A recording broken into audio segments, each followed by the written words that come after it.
Hey, beautiful souls, and welcome to the official Forestri Health yoga page.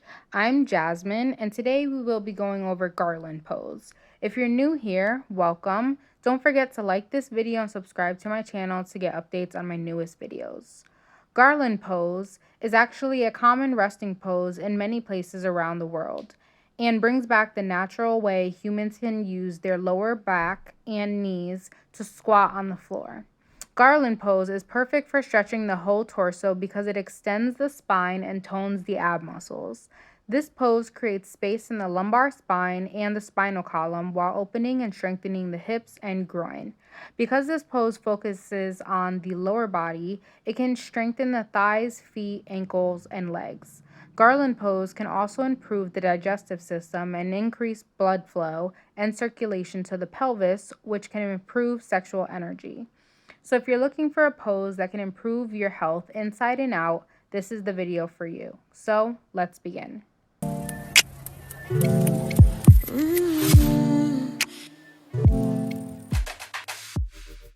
You will start standing with your feet hip width apart so that your legs are almost in an upside down V.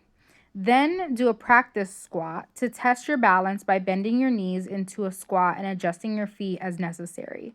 Once you've found your balance, you will bend your knees and lower your butt in between your legs into the full pose. You can turn your feet out to keep your balance, but the end goal is to try and keep them facing forwards. Then take both arms and bring them inside your knees and bend your elbows to bring your palms together into prayer pose. From here, you can press your upper arms into your thighs to stay engaged in the pose. Keep the chest lifted and your spine straight, and make sure your shoulders are back and down so you aren't bringing them up to your ears. Now we're going to hold this pose for 1 minute and remember to keep breathing.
Beautiful. Now to get out of the pose, release your hands and bring them outside your thighs. Then straighten your legs to stand up and come out of the squat back to a standing position. And that is how you do Garland pose.